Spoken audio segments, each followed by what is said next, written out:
Shri Venkateswara gold తాకట్టులో ఉన్న మీ బంగారాన్ని విడిపించి కొనబడును.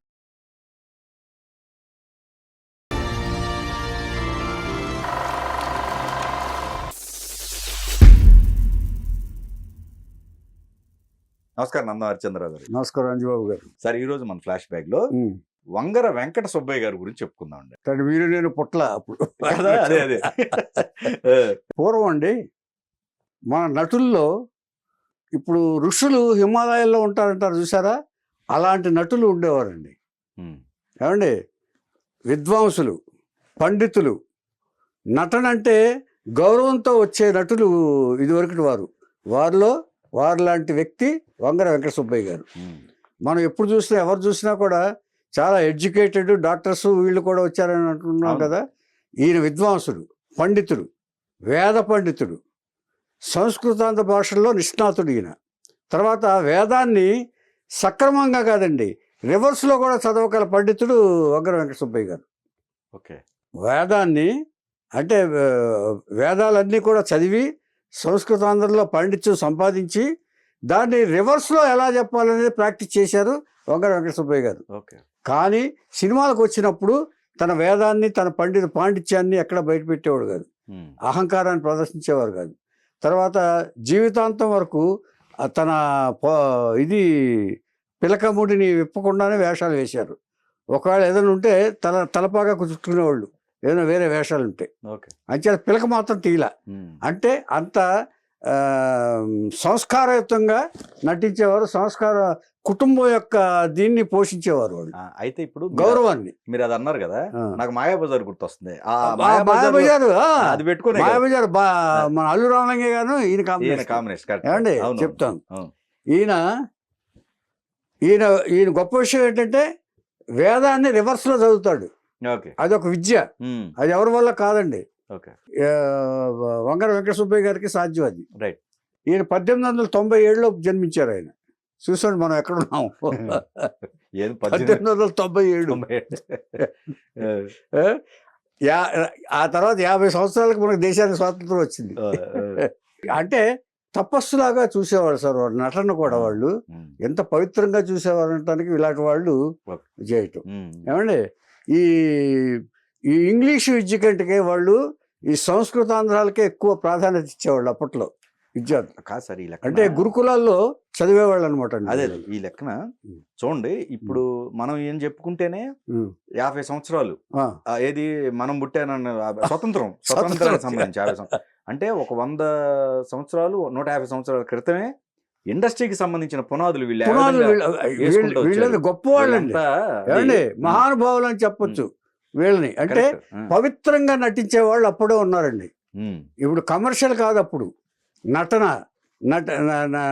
నటనలో ఉన్న పవిత్రతని ప్రస్ఫుటించేలా నటించిన వాళ్ళు ఇలాంటి వాళ్ళే. వారం రోజుల సినిమాలు కాదు, వారం రోజుల కలెక్షన్ కాదు, ఎంత వచ్చినాయి ఎలక్షన్స్, మనం ఏ కథలు కామెడీలు ఇవన్నీ జబర్దస్త్ లాంటి కథలు ఇవి కాదండి అప్పట్లో.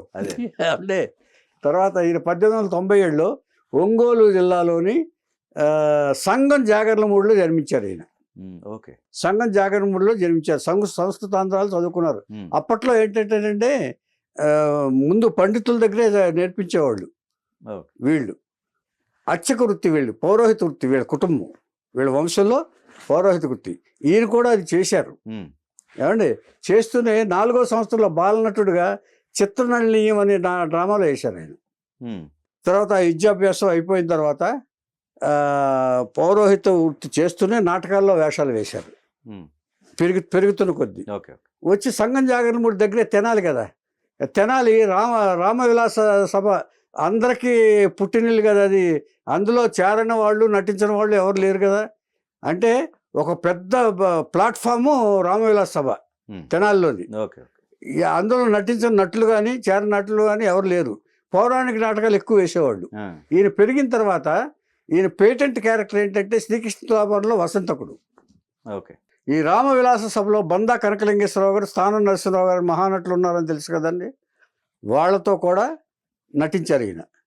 వాళ్ళతో నటించిన తర్వాత ఈయన ఏం చేశారంటే ఎడవల్లి సూర్యనారాయణ గారని ఆయనకు ఒక ట్రూప్ ఉండేది, ఆయన ఒక నటుడు.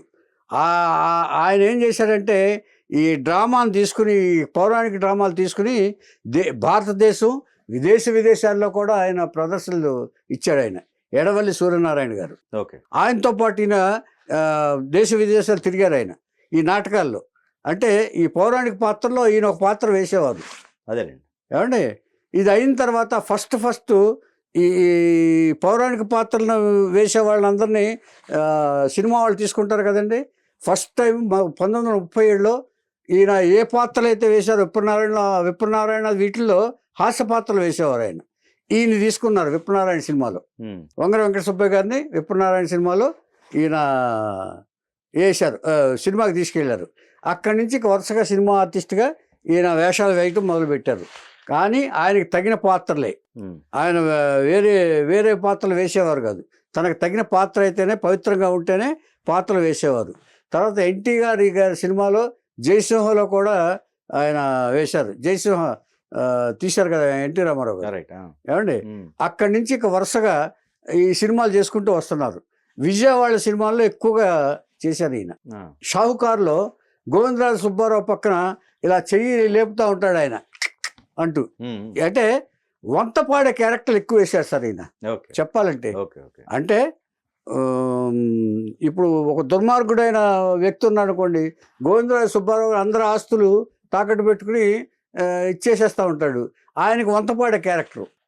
అంటే తను చెప్పదలుచుకున్నది ఇలాంటి క్యారెక్టర్లతో తెప్పిస్తూ ఉంటారు. పెద్ద మనుషులు చిత్రంలోనండి చైర్మన్కి భజన చేసే క్యారెక్టరు. చైర్మన్ ఎరా ఏమంటావురా అంటే, అయ్యా తమరు చెప్పిన తర్వాత కాదనేది ఏముంది, ఇలా భజన చేసే క్యారెక్టరు. ఏమండి, తర్వాత తెనాలి రామకృష్ణ తాతాచార్యులకి తెనాలి రామకృష్ణ అంటే పడేది కాదు. ఆయన్ని దించడానికి రాజు ముందు బ్యాట్ చేయడానికి చాలా ప్లాన్లు వేస్తారు తాతాచార్యులు ఎవరు ముక్కామల గారు వేశారు.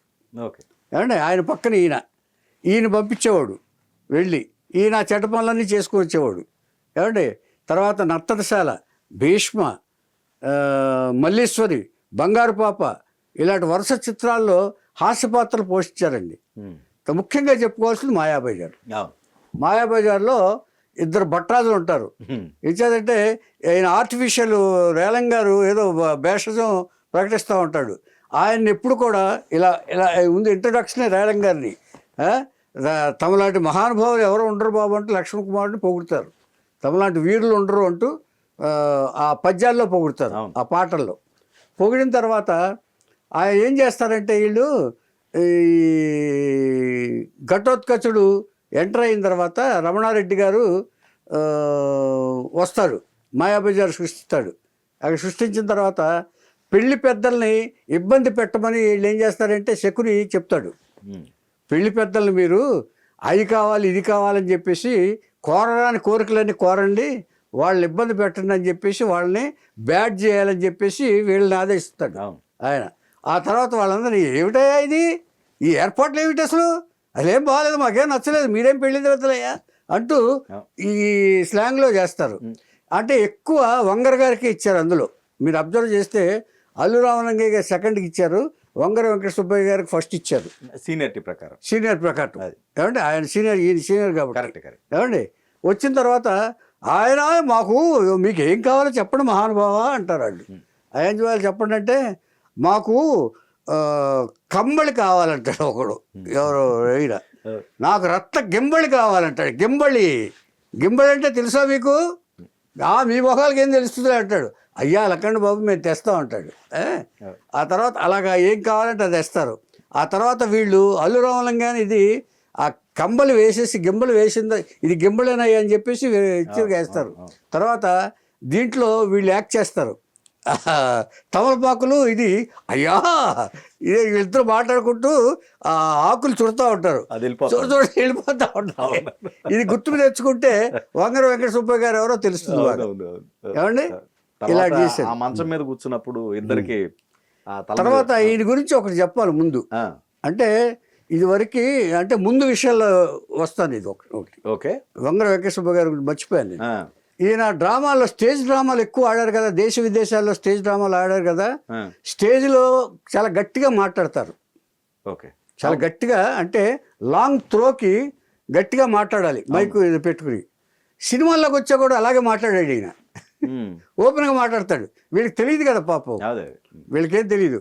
అప్పుడు వాళ్ళు కేకలేస్తే షార్ట్ గ్యాప్లో ఎలా మాట్లాడాలని చెప్పేసి అందరి దగ్గర నేర్చుకుని ఇలా మాట్లాడాలని చెప్పి తన పక్కనున్న వాళ్ళ దగ్గర నేర్చుకుని, అంటే ఈ సంస్కారం గురించి చెప్తున్నాను. అంత పెద్ద ఆయన ఉండి ఆయన పెద్ద ఆయన వచ్చి తనకంటే జూనియర్స్ దగ్గర కూడా నేర్చుకుని, ఓహో తక్కువగా చెప్పాలా మైక్ ఉంటుంది కాబట్టి అని చెప్పి నేర్చుకుని స్లోగా మాట్లాడడం నేర్చుకున్నారు ఆయన ఓకే గ్యాప్లో. అదే ఇది ఎందుకు చెప్తున్నానంటేనండి, వాళ్ళ పెద్దవాళ్ళకి ఈగోయిజం అభిలాషం ఇది ఉండే కావాలి, అదే దానికి చెప్తున్నా. ఏమండి తర్వాత ఇలాగా ఇక వరుసగా సినిమాలు, ఇక మాయాబజార్లో సినిమాలతో కాక ఇలాంటి సినిమా పాత్రలు ఎన్నో వరుసగా వేశారు. అన్నిట్లోనూ ఈయన పిలక మాత్రం తీసేయలేదు. తర్వాత ఈయన హాస్య చిత్రత కూడా చాలా ఎక్కువ ఉంది. ఒకసారి ఎల్వి ప్రసాద్ గారు చేస్తూ దూరంలో ఉన్నాడు, ఆయన కెమెరా పెట్టుకుని వంగరా అని పిలిచాడు ఆయన. మహానుభావ 25 సంవత్సరాల నుంచి వంగే ఉన్నాను మహానుభావ, ఇంకా వంగితే నా నడుము పడిపోతుంది, ఆ చెత్త నన్ను మన్నించడు మహానుభావ అన్నాడు. వంగరా అని పిలిచాడు ఆయన. అంటే వంగే ఉన్నారు మహానుభావ అంటూ ఇలా ఉండేవాడు ఆయన. ఏమండి ఇలాగా దాదాపుగా 3 దశాబ్దాలు నటించారు ఈయన ఒకే గెటప్లో, గుండు పిలకతోటి ఉండే. ఆయన తనకు అనుకూలంగా మలుచుకుని, ఒకవేళ పిలక ఉండకూడదు అనుకుని ఏదైనా ఇది ఉంటే దానికి ఏదైనా అడ్జస్ట్మెంట్ చేసుకుని నటించారు తప్ప పిలక మాత్రం తీయలే. టర్బన్ ఏదో అంటారు కదా, టర్బన్ అదే దానికి అవకాశం ఉండగా ఏదో కండవలో తుండో లేకపోతే ఏదో టర్బనో ఏదో పెట్టుకుని వచ్చారు తప్ప పిలక మాత్రం తీయలేదండి. అంటే అంటే వాళ్ళ సంస్కృతి, వాళ్ళ ఫ్యామిలీ యొక్క దీనికి అంత గౌరవం ఇచ్చేవాళ్ళని చెప్పడం నా ఉద్దేశం. ఏమండి వంగర గారు అలా ఉంటూనే చేస్తుంటే ఈయన దాదాపు 3 దశాబ్దాల కాలంలో 300 సినిమాల్లో నటించారు. చిన్న చిత్తగా పాత్రి అన్ని ఆయన ఒక టిపికల్ మాడ్యులేషన్ అండి వంగర గారిది. 30 సంవత్సరాలు అంటే చాలా పెద్ద జర్నీ. మధ్యలో బ్రేక్ ఏం అదే ప్రతి దాంట్లోనూ వంగర గారిని తీసుకునేవాడు అండి. తర్వాత విజయవాడ చిత్రాలు అన్నింటిలో ఉన్నారు సార్ ఆయన ఏదో పాత్రలో. అంటే ఎప్పుడు ఇదివరకు మనం చెప్పుకునేవాళ్ళం విజయవాడ చిత్రాల్లో అన్నింటిలోనూ మహానటులు అందరూ కూడా పార్టిసిపేట్ చేయకుండా ఎవరు లేరు. ఇంచేతంటే వాళ్ళు పెద్ద సంస్థ అదే అప్పుడు అప్పటికి. అంతే వాళ్ళందరినీ నెల జీతాల మీద తీసుకునేవాళ్ళు. అవును, అది మర్చిపోకూడదు మనం. ఏమండి ఇలాగ చేస్తూ పవిత్రంగా చేస్తూ తన పాత్రను పోషిస్తూ ఇలా ఉండగా 75వ సంవత్సరంలో ప్రపంచ తెలుగు మహాసభల్లో ఉన్నారు. అంటే ఈయన గురించి చెప్పాలంటే ఇంకోటి ఏంటంటేనండి, ఆయన లక్షణాలు చెప్పాలి. ఎంత సంపాదించినా ఎంత ఇది చేసినా నడిచే వెళ్ళేవాడు ఆయన. ఎక్కడికి వెళ్ళినా బస్సు కూడా ఎక్కేవారు కదా, అంటే ఓకే నంబర్ 1. తర్వాత తన బట్టలు తనే ఉతుక్కునేవాడు, అంత సంప్రదాయం. తన బట్టలు తనే ఉతుక్కుని ఆ బట్టలతోనే వేసుకుని వెళ్ళి ఇస్త్రీ చేయించుకునేవాళ్ళు కాదు. ఇస్త్రీకి వ్యతిరేకం. ఇప్పుడు జనరల్ బ్రాహ్మణ్యంలో అది ఉంటుంది కదండి, వాళ్ళ బట్టలు వాళ్ళే ఉతుక్కుని వేసుకుంటారు కదా, లాల్చి వేసుకుంటారు వాళ్ళు జనరల్గా వేసుకునేది. ఆ గెటప్తోనే అక్కడికి వెళ్ళి షూటింగ్ కావాల్సిన బట్టలు వాళ్ళు వేసుకునేవాళ్ళు. ఇస్త్రీ మాత్రం చేసుకునేవాడు కాదు ఆయన ఎప్పుడు కూడా. ఇవి చెప్పాలి, ఈ సింప్లిసిటీ చెప్పాలి. ఏమండి ఉన్నంతలో సంసారాన్ని గుట్టుగా గడుపుకునే వ్యక్తి వంగర వెంకట సుబ్బయ్య గారు. తర్వాత ఈయన్ని 1979 సంవత్సరం 75వ సంవత్సరంలో 75వ సంవత్సరం అంటే 76 సంవత్సరాలు అక్కడికి వచ్చినాయి ఎప్పటికీ ఆయన వచ్చి పుట్టి. 75వ సంవత్సరంలో ప్రపంచ తెలుగు మహాసభలు హైదరాబాద్లో జరిగినప్పుడు టంగుటూరు సూర్యకుమార్ గారిని కూడా మనం చెప్పుకున్నాం. టంగుటూరు సూర్యకుమార్ గారిని సత్కరించారు. వంగర వెంకట సుబ్బయ్య గారిని కూడా సత్కరించారు. ఇంచేతంటే ఆయన వచ్చి 75 సంవత్సరాలు అయింది కాబట్టి. ఓకే, దాదాపు 50 సంవత్సరాలు ఏదంతో అయింది అప్పటికి. అంటే ఇండస్ట్రీకి వచ్చి చిన్నప్పటి నుంచి నటిస్తున్నారు కదా ఆయన. ఏమండి ఈయన అడ్రస్ దొరకలా, ఈయన ఎక్కడున్నారో తెలియదు పాపం. వాళ్ళ పరిస్థితుల ప్రకారం ఇళ్ళు మారుతూ ఉంటారండి, మనం ఏం చేయలేం. ఆ నిర్వాహకులకి ప్రపంచ తెలుగు మహాసభలు నిర్వహించిన నిర్వాహకులకి అడ్రస్ దొరకలా.